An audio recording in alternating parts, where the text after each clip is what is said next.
you ever wanted a cup of Starbucks but not wanted to have to pay the $10 that it costs, or have to wait in line behind some bitter old woman who gives a bad name to Karens everywhere, explain the espresso to milk ratio to a poor underpaid barista?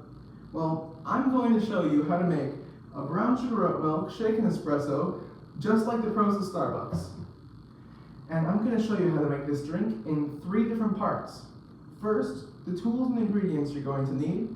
Secondly, how to arrange them, how to make the drink just right. And third, the modifications, how to sell it just the way that the customer wants it. Now firstly, to make a brown sugar oat milk, you're going to need your ice cup and lid, cinnamon powder, blonde espresso, which is much lighter than usual espresso. This is going to be higher in caffeine, but lower in taste. It's a lighter, nuttier taste. Next up is the brown sugar syrup, the actual oat milk itself,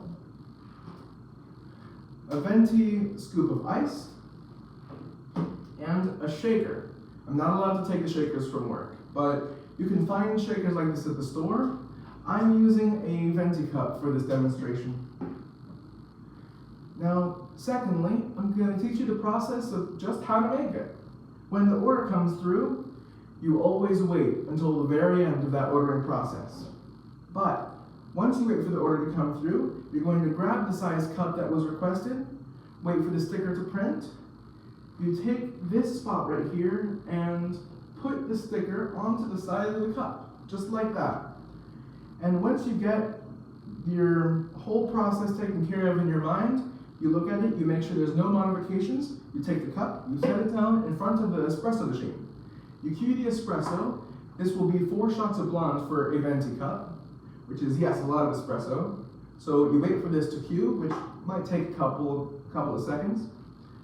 And while that cues, what you're going to want to do is grab your shaker, and next up, you go over and get the ice dispensed. A venti amount of ice will fill the cup like this. Next up, you're going to want to take your brown sugar syrup. This will be 6 pumps for a venti. It'll be 4 for a grande, I believe, and 3 for a tall. Next up, the cinnamon.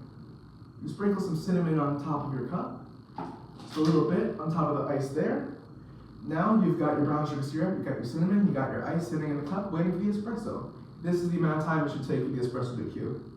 You take the espresso and you put it in your cup. Next up, you're going to want to shake this thing at least 8 times, back and forth both times. That is a minimum. I like to do a little bit more, but at least 8 times as long as it gets nice and shaken to get froth on top. So,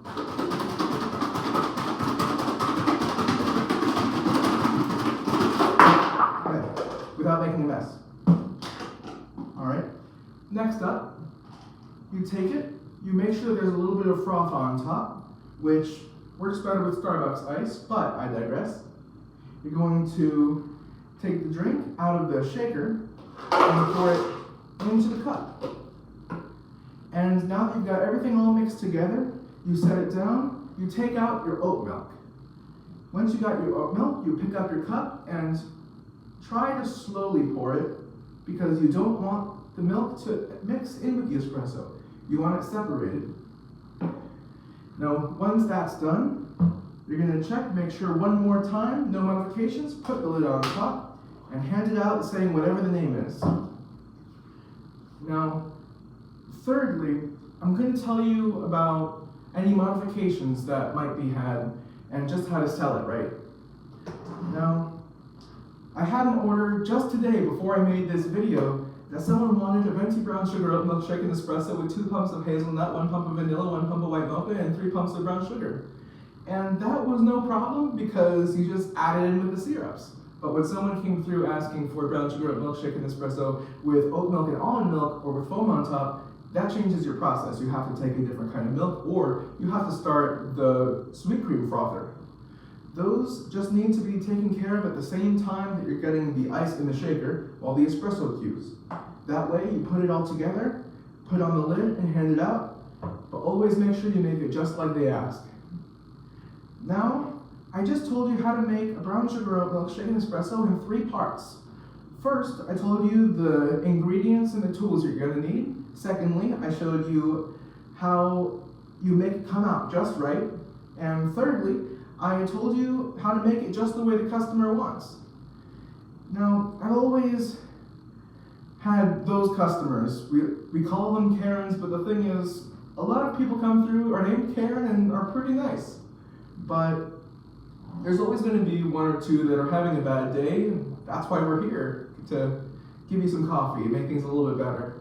And one thing I'm very glad about is that working there, I know how to make my favorite drink, so that way I can always show up to work with a smile. Thank you.